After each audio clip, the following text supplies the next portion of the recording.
in the enemy's camp.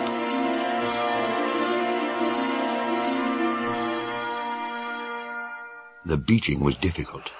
It took all my care, for I did not want to damage the ship, and so I was too busy to keep watch on hands all the time. Suddenly, I was aware of danger. Perhaps I had heard a creak or seen a shadow moving with the tail of my eye, but sure enough, when I looked round, there was Hans, already halfway towards me.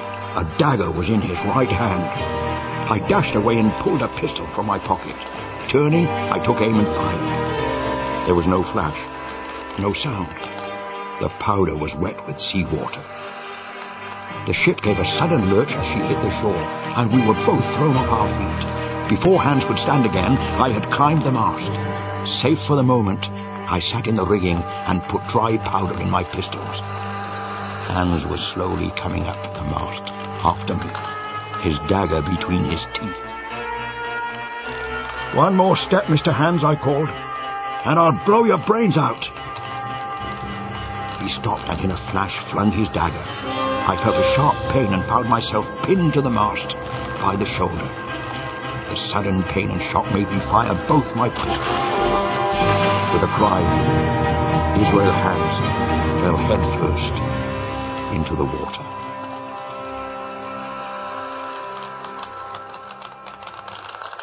I felt sick and faint, and shut my eyes until I became calm.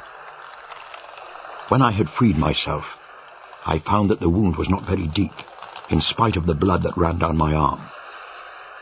In the cabin I found bandages to bind up my wound. It was sunset and I waded ashore. All I wanted was to be back with my friends. I hoped that the capture of the Hispaniola would be enough for them to forgive me for having left them. The moon helped me to find my way to the stockade. I walked carefully and silently and dropped over the fence. There was no sound. The man on watch had not heard me. I crept to the log house and stepped inside. Suddenly, a shrill voice rang out in the darkness. "Pieces of eight! Pieces of eight! Pieces of eight!" Silver's parrot. Instead of finding my friends, I had come face to face with the pirates and capture. By the light of a flaming torch, I saw Silver and the 5 men who were still alive. There was no sign of my friends, and my first thought was that they had all been killed, but I soon learned that this was not so. While I had been away, Dr. Livesey had gone to the pirates and told them that because the ship had gone, he and his party had given up the search for treasure. The log house and everything in it, even the treasure map, was handed over to the pirates, and my friends had walked out into the woods. This news puzzled me. I could not understand why they had given up without a fight.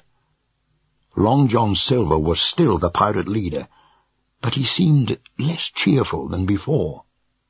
It was clear that the men did not obey him willingly. If they should pick a new leader, Silver knew that they would kill him. His only hope of being saved was to be on Captain Smollett's side. He promised to protect me from the pirates if I would put in a good word for him with the captain. But if the pirates guessed he had changed sides, I knew they would finish us both. Our lives depended on keeping our plan secret. The next morning, Dr. Livesey came to the log house to see to the sick and wounded. He was surprised to see me with the pirates, but he said nothing. He went on his rounds, giving out medicine and dressing wounds. When he had finished, he asked to speak to me alone. The doctor spoke harshly to me at first, telling me it was cowardly to have joined the pirates. But when I told him of all that had happened to me, his view quickly changed.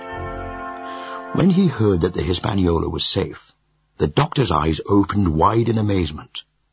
I told him of Silver's danger, and he agreed to take him home with us if Silver would keep me safe. We were in a tight corner, and it looked as if there was little hope of getting out of it. At last the doctor shook my hand and said he was off to get help. By now the pirates were growing restless to go out and find the treasure. But there was a question in Silver's mind. He wondered why the treasure map should have been given to him. He knew that somewhere there must be a trick, and he dared not let the pirates guess his thoughts.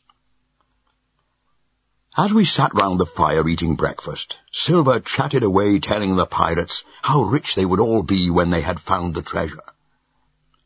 He painted such a picture that I thought he believed his own words.